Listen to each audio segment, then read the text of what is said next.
Robert Downey Jr. once said, "You can't go from a $2,000 a night suite to a state penitentiary and come out the same." In 1999, the world didn't see a superhero. They saw inmate P50522, a broken man in an orange jumpsuit, scrubbing floors for 8 cents an hour, forgotten by Hollywood. He was 138 pounds of skin and bone, a man who told a judge that drugs felt like a loaded shotgun in his mouth, and he liked the taste of the metal. Fast forward to today. He is the face of a $30 billion franchise, an Oscar winner, a legend. But the road from that jail cell to the Avengers Tower was paved with blood, a forged family name, and a disgusting cheeseburger. Today, we go beyond the armor. This is the definitive story of the man who became the Iron Man of his own life.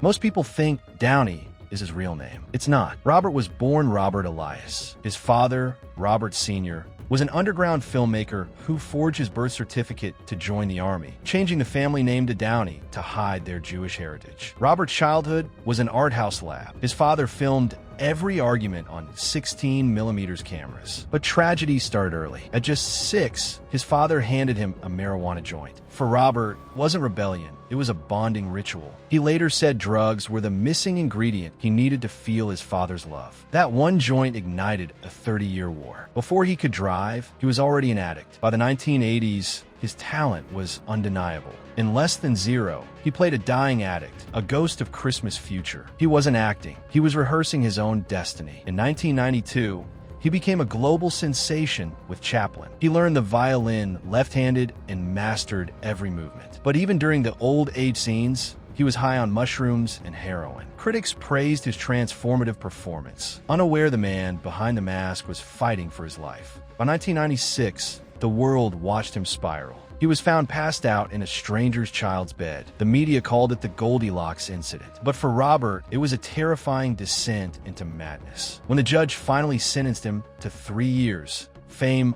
offered no protection. In Twin Towers jail, he was a target. He woke up twice in pools of his own blood after being jumped by inmates. He was 138 pounds, barefoot, a ghost of the man he used to be. Change came in the strangest way. A disgusting cheeseburger made him realize he had hit rock bottom. He threw his stash into the Pacific Ocean. Then came Susan Downey. She didn't fall for the movie star. She fell for the weird guy who brought oatmeal and yoga to the set. She gave him the ultimatum: get clean or lose me. For the first time, he had something more valuable than the high. Hollywood still called him toxic, and he was uninsurable. That's when his big brother, Mel Gibson, stepped in, paying the insurance bond for the singing detective. Without Mel, there would have been no comeback. In 2008, Marvel bet the farm. RDJ was cast as Tony Stark, but paid only $500,000, compared to Terrence Howard's $3.5 million.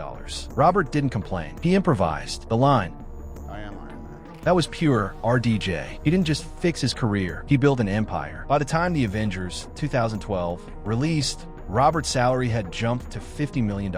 For Avengers, Infinity War, 2018, and Endgame, 2019, he reportedly earned $75 million to $80 million per film, plus a percentage of the profits, making him one of the highest paid actors in Hollywood history. From scrubbing floors for 8 cents an hour in jail to earning tens of millions per movie, Robert's journey is the ultimate lesson in resilience, strategy, and knowing your worth. Susan blocked the demon in a bottle alcoholism storyline in Iron Man 2 to protect his real-life sobriety, proving that true success isn't just money, it's survival, focus, and choices. If you were inspired by Robert's journey, make sure to subscribe and hit the bell icon so you never miss a story of true Hollywood comebacks. If you want to see the paychecks of all Robert Downey Jr.'s movies, click on the video shown above to watch.